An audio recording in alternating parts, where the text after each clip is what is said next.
yow yaay directeur du commerce intérieur di direction bu nekk ci biir ministère commerce ministère boo xam ne nag fan yi coow bëri na fa yëngu fa am na syndicat bu fa jóg songu ministre bi ne li nga xam ni moom mooy aw doxalinam ak taxawaayam par parlo politique ga ca di affecté nit ñi ci lu jaaduwul lan ngeen di tontu yéen ci syndicat bi li mu yëkkati ci kàddu. waaw alhamdulilah rabil alamin ministère du commerce li fa xew fan yi mooy syndicat SYNACOM mooy le syndicat national des agents du ministère du commerce moo génnee benn communiqué pour ne dafay mettitlu yenn aspect gestion administrative wu département ministre bi. Alors comme ni nga ko waxee dafa am ñaar benn aspect bi mooy ci cabinet madame le ministre beneen fànn bi mooy ci wàllu gestion administrative yi li ñuy wax les affectations des agents. Alors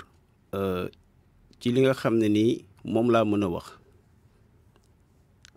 en ce qui concerne gestion wu cabinet madame le ministre du commerce.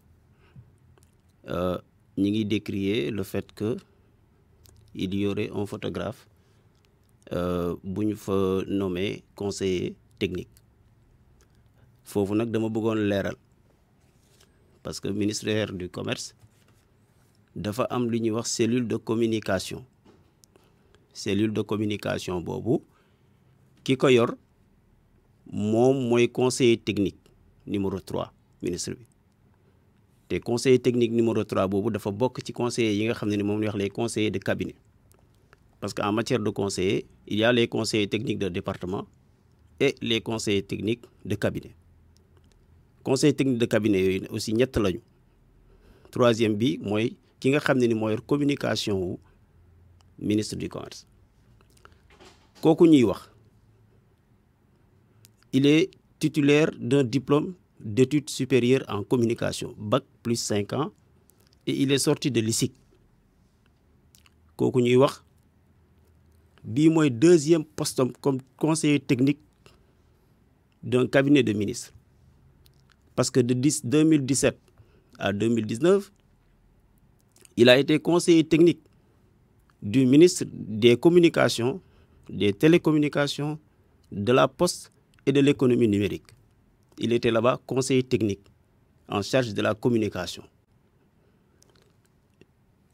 Il est passé conseiller technique en charge de la communication aussi au niveau du ministère du Commerce.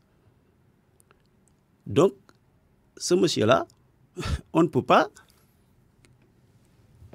mënuñu wax ni maanaam kii amul compétence yi pour nekk conseiller technique parce que pour nekk conseiller technique tey au niveau de la primature il faut que nga am minimum un master et moom il en a un master en télécommunication en communication après avoir fait son bac plus 5 ans au niveau de l'ISIC. Donc sur ce point-là loolu laa mën a wax ci aspect boobu. mais est-ce que yow li ngay wax ak ñoom li ñuy wax bokk na ndax ñoom photographe la ñu wax. waaw xam nga boo nekkee un professionnel de la communication ñu jox la une cellule de communication mais il est clair que soo amee sa équipe muy intervenir di comment dirais-je di def une communication sur une activité du ministre mais yow dañ lay gis ngay yor photo ngay yor appareil photo ngay yor caméra fii nga yor leneen di cadrer di defar c'est un peu ça. mais coow li weesu na loolu ba ci yow sa nomination ndax dañoo jëlee foofu ku ñu naan Ousmane Mbaye teg la fa ñu ni par parloo moo waral ñu teggi Ousmane Mbaye teg la fa coow yooyu moo topp ministre bi wàllu tabaate geeg affectation yi. est-ce que loolu la Babacar parce que man je ne crois pas que man ma am par parloo buñ may wax parce que c'est au nom du pouvoir discrétionnaire de monsieur le président de la République moom moo ma fi teg qui a pris un décret de nomination man je suis dans cette administration-là depuis plus de 30 ans et j'estime que amul keneen ku gën a mériter li ma am tey parce que man dama liggéey pour mériter lii alors man je ne fais pas de politique et je n'ai jamais fait de politique donc par parloo boobu ñuy wax man bëgg naa ñu wax ma lan la. Et ensuite boo liiree bu baax le communiqué du SYNACOM en réalité ce n'est pas le directeur du commerce intérieur qui est visé ñoom li ñu fustigé c'est l'affectation des commissaires aux enquêtes économiques bi nga xam ne ni la note de service bi madame le ministre mujjee jël en réaction à cette note là ci la ñu commencé wax foofu yi tamit li am solo te li jot a leeral askan bi mooy que ni ministre du commerce dafa am pouvoir de nomination parce que article 44 constitution bi moo may président de la république pour mu mën a déléguer compétence am en matière de nomination mu mën ko déléguer au ministre bi moom mooy affecté moom mooy def en position d'emploi les commissaires aux enquêtes économiques ainsi que le personnel qui est à sa disposition alors syndicat bi moom dafa ne commissaire aux enquêtes économiques yi nga xam ne ni ñoo nekk à la direction du commerce intérieur waruñu leen jëlee direction du commerce intérieur di leen yóbbu direction du commerce extérieur wala di leen yóbbu direction des petites et moyennes entreprises alors ministre du commerce elle a un personnel pour tout le ministère bi il y a 4 directions il y a la direction de l'administration générale et de l'équipement am na la direction du commerce intérieur que je dirige am na la direction du commerce extérieur am na la direction des petites et moyennes entreprises pour faire fonctionner ces 4 directions ñu jox ko un personnel dédié personnel boobu c'est constitué de commissaires aux enquêtes économiques de contrôleurs du contrôle économique et d'autres cadres de la hiérarchie B mais est-ce que moom prérogative am mayu ko muy jël kii yóbbu ko DCI jël kii yóbbu ko DCE jël kële yóbbu ko DPME et jël kii def ko DAGE amul cloison donc en vertu de son pouvoir discrétionnaire moom mooy xool selon les nécessités du service fan la soxla compétence yi mu jël ko yóbbu leen foofu. léegi biñ la tabee yow ñu jàll ci beneen pàcc ci waxtaan wi dafa tombeek nag ministère bi sumb xeex gi muy xeex boulangerie yi nga xam ni ñoo ne ci réew mi te sancuñ ko ci lu aw ci yoon amuñuy këyit daanaka mënees na koo tënkee noona fi ñu toll nii ba ngeen tàmbalee seen opération boobu ngeen tuddee opération coup de poing xëyma ngeen ñaata fuur ngeen tëj fi ñu toll nii. waaw parce que li ñuy wax assainissement secteur boulangerie moom la ñu door di ko liggéey te ci cadre boobu opération yi jot a mëne ci semaine bi ñu weesu et bi ñu defee tout l'ensemble des départements de Dakar maanaam moyens illégaux yi nga xam ne ni moom la gars yi di utiliser pour distribuer mburu bi ci anam boo xam ne ni setul moyens yooyu la ñu retirer du circuit moyens yooyu ay pousse-pousse la ay vélo ak ay Jakarta donc bi ñu paree opération bi li ñu xayma mooy que ni ñu ngi ci pratiquement téeméer ak ñu ngi koy waxee 132 ah ci wàllu ci français ah. waaw parce que man saraxule la te bon voilà sama olof mooy loolu. léegi ci Ndakaaru rek la loolu. maanaam Dakar et les départements de Pikine Guédiawaye et Rufisque. lu tax opération bi yem Ndakaaru képp. waaw léegi xam nga dañu nekk ci une réforme boo xam ne dañ ko entamé suñu position département bi mooy ñu réussir Dakar ba pare soog a mën a attaquer les régions. beesul sa opération bu ni mel beesul yow diriger nga ay at service commerce régional bu Ndakaaru ñuy tere jaay mburu ci boutique yeeg ci yenn kiosque yeeg ci yenn anam yi bu ngeen ko xeexee ba gaa ñi bàyyi bu ngeen toogaatee yëfe dellu fa mu nekkoon lu tax loola. waaw beesul bi il faut relativiser Babacar parce que le décret bi organisé waat le secteur de la boulangerie décret bi 31 décembre 2019 la génn te décret bi mu génnee 31 décembre 2019 dafa jox un délai de 6 mois aux acteurs pour pouvoir se conformer à la nouvelle réglementation léegi 6 mois boobu ça courait de décembre 2019 à fin juin 2020 donc caractère li may wax ne la loolu beesul bi il faut relativiser parce que donc ce n'est qu'à partir du mois de juillet 2020 que la ñu mënoon am pouvoir juridiquement pouvoir pour mën a def commencer assainissement bi sur le terrain parce qu'il fallait un peu respecter ces délais légaux. mais tey boo xoolee 6 mois yooyu am leneen li nga xamante ne moo fi ne mbas mi daanaka lekk na 6 mois yooyu ndax am na jamono ji nga xamante ne nit ñi pour ñu def yenn yi lu jafe woon la est-ce que tey mënu leen woon may yenn ci boulangerie wala ngeen may leen sax ab diir ngir ñu conformer wu ndax ngir nga conformer wu ci wàll wa lu jafe la. waaw loolu mën nañ ko wax mais aussi bu ñu fàtte ni délai boobu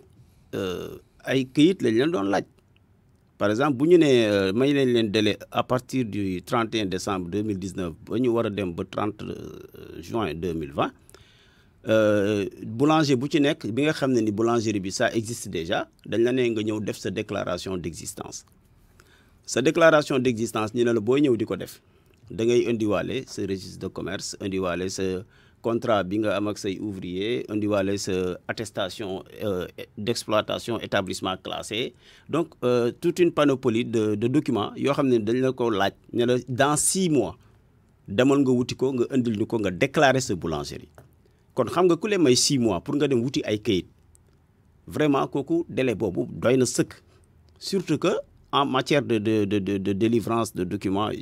au niveau du commerce avec la facilitation. mais 6 mois yooyu li fi am après kenn xalaatu ko woon. waaw léegi xam nga mbas bi dafa ñëw au mois de je crois février mars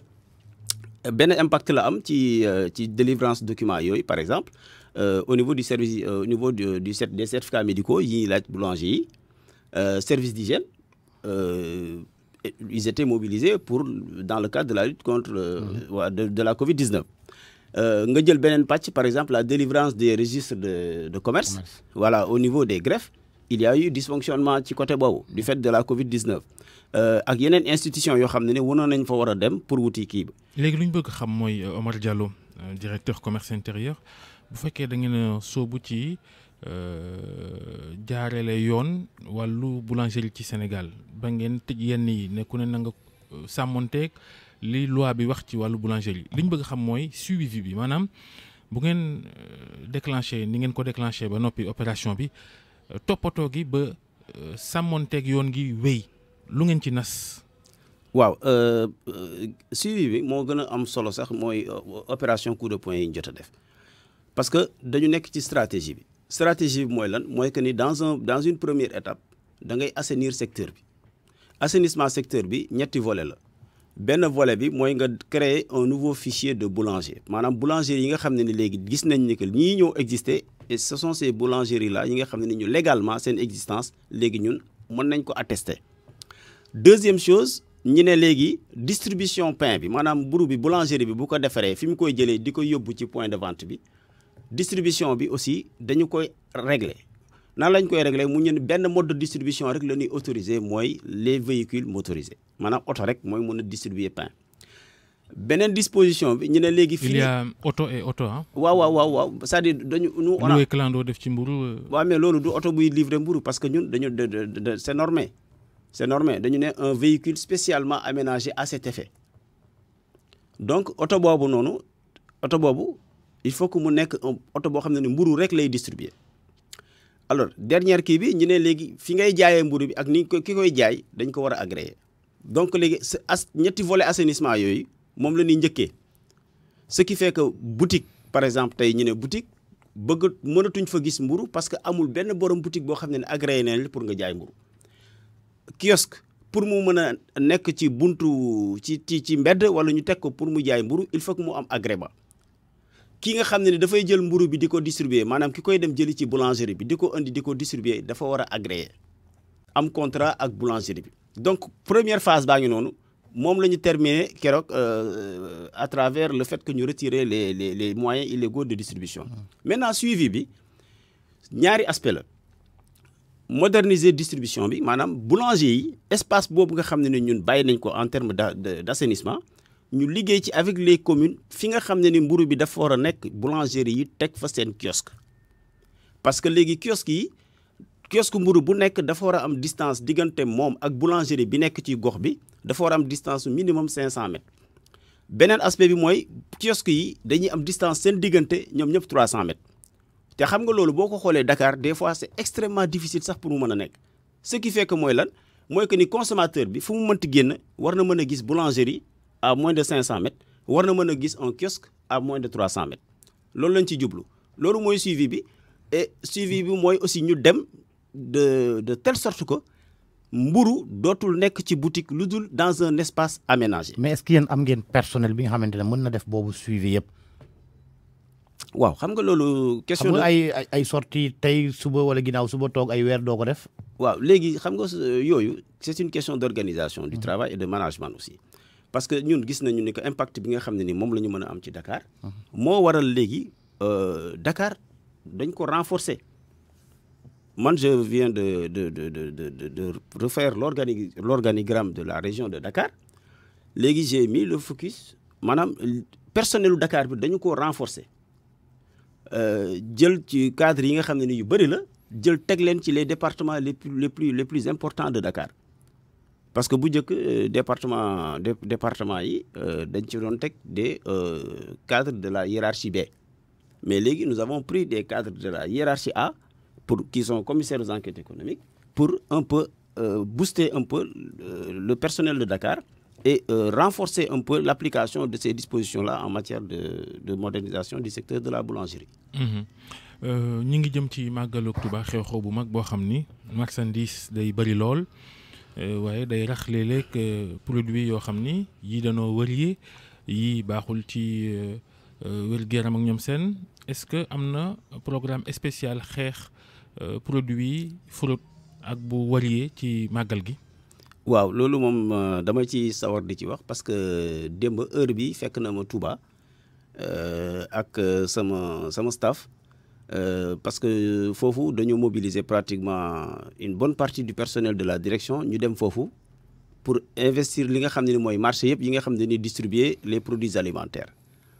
donc man maa dem foofu personnellement pour lancer opération bi. Pour nous commencer à retirer du circuit de distribution tous les produits non conformes, périmés, et veiller aussi à ce que les produits qui sont la population, par période bi, ba ci magal bi, mu nek des produits sains. Rax ci doli ñu dem pour xol ndax stock yi nga xamné ni mom lañuy soxla pour consommation en termes de magal ndax stock yi c'est à disposition. Par exemple tay bo xayma dinañ xam ni que ci période magal bi mën nañ soxla entre 5000 et 10 000 tonnes de riz.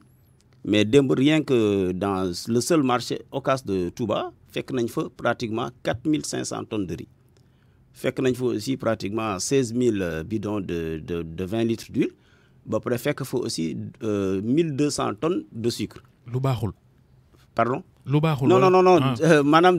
Madame approvisionnement correct marché bi à la veille du magal. Par contre, lu baaxul li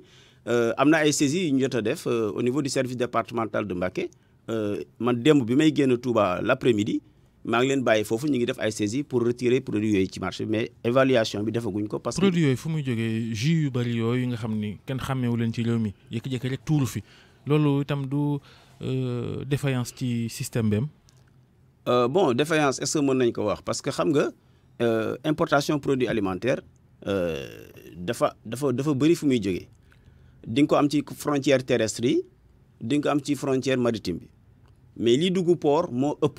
par contre am na lu bëri loo xam ne dafay jaar ci sunu frontières yi diggante sunu yeneen ñun ak yeneen réew yi dispositif bi ñu teg mooy que ni su fekkee ni poste de douane la bu mu mënti doon maritime comme terrestre képp ku dem jëli produit alimentaire balaa nga koy dugal soo defee sa déclaration d'importation maanaam DIPA bi balaa ñu koy signer il faut que nga indil ñu échantillon produit bi ñu analyser ko laboratoire bu baaxee ñu ne la baax na dugg na loolu. Sur 100 produits qui entrent au port, pratiquement les 98% procédure bobu dañ koy respecter. Mais par contre dans les frontières terrestres, c'est pas un secret. Tout le monde sait que des fois il y a des choses qui passent. Même si vous mettez sur tout le long de la frontière des douaniers chaque frontière bay rax. Voilà, donc maintenant rax ci doli période approvisionnement magal bi ni approvisionnement est dédoublé. Voilà. Jërëjëf Omar Diallo directeur commerce